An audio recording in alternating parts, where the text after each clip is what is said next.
So today we're going to be talking about blocks. I'm just scrolling all the way to the top. Yes. So what we are going to do today is we are going to be stripping AV blocks back to back. We're going to be stripping AV blocks back to back to first principles. We are not memorizing names, but we're understanding where conduction fails, how the ECG shows it, and why it matters clinically and in exams. So if you've ever mixed up Wekenbach, Mobit 2, or panicked at a white QRS, this is where it finally clicks. So the first thing you need to understand is this triangle of Koch. This triangle of Koch is explains why AV blocks behave the way they do.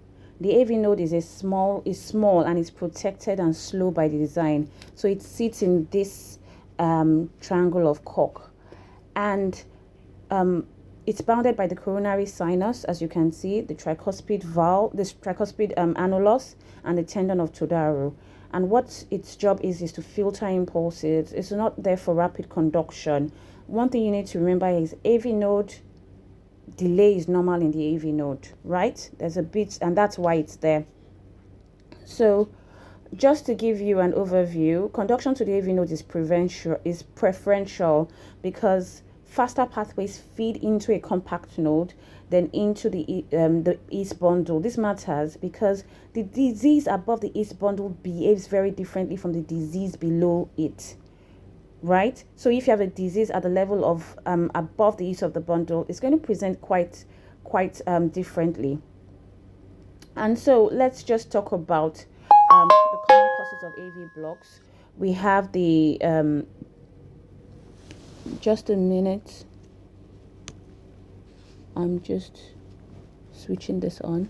Yes. So common causes, as we are saying, is fibrosis, sclerosis. We've talked about Lenegre's disease. It's on our Instagram page.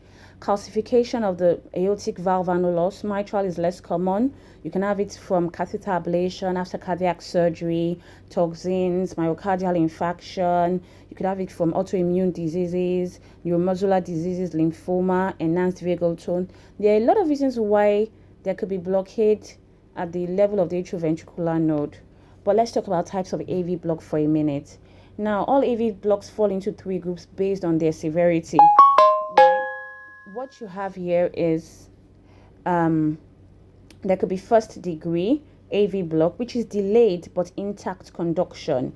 In second degree, that's where you have either your Mobit type 1, which we call the Reichenbach, or Mobit type 2, and that just means intermittent failure. So a memory thing you just need to know is first degree block, there is delayed but intact conduction. Second degree, intermittent failure. Third degree is complete failure.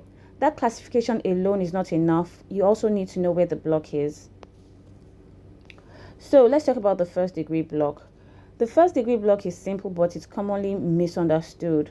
It just means the PR interval is prolonged more than the 200 millisecond deadline, or what you say ultimatum that we give it, and every P wave conducts. So there is delay but not failure.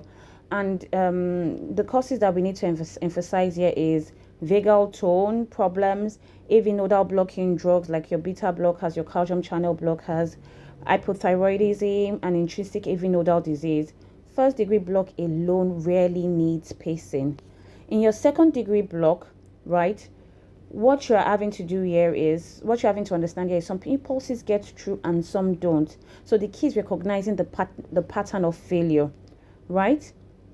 And when one consecutive P wave is blocked, that is advanced second degree block, and that's where you have your 3 to 1, 4 to 1, 5 to 1. It just means, for example, you maybe every third wave is not conducted, or every third QRS interval is not, every third impulse is not conducted, or every fourth or every fifth impulse is not conducted, and this is advanced second degree block. And at this point, classification into Mobit 1 or Mobit 2 may not be possible, and that uncertainty itself should worry you, right? Now, Mobit 1 versus Mobit 2, this is a very useful table.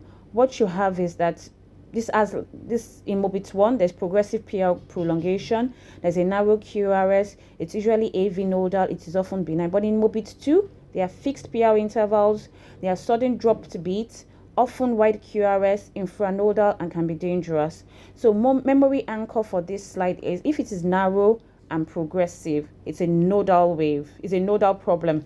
If it's fixed and wide, it's an infranodal problem. Now, conduction ratios. The conduction ratio simply describes how many atrial beats conduct. For example, a 4:3 or 5:4 Beckenbach. But remember, ratios tell you what, not where. QRS width is what tells you where, right? Now, in third degree or complete AV block. In complete AV block, no atrial impulses reach the ventricles. The atria, they are doing their own thing.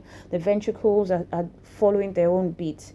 The P and the QRS complexes are completely dissociated.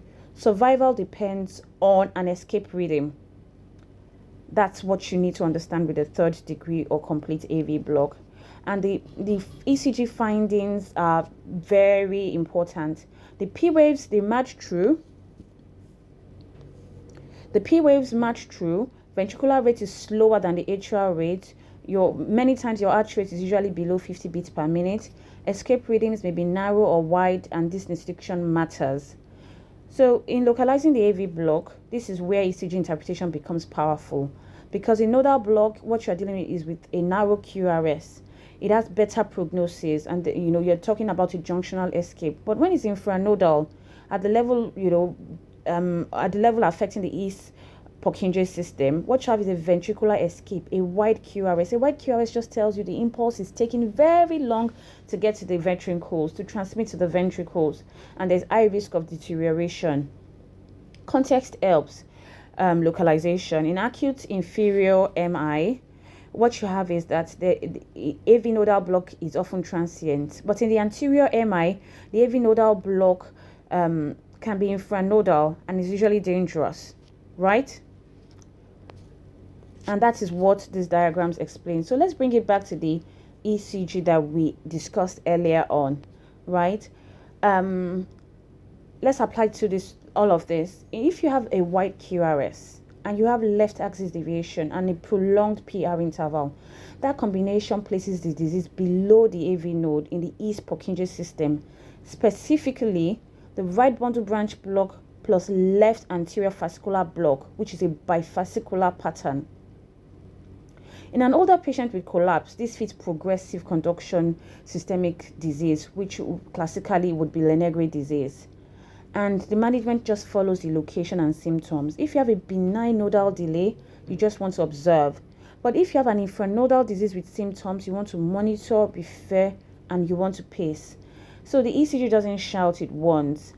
And if you want blocks to make sense, to finally make sense, and you want this PowerPoint for you to further study, just do send me an email or send a DM.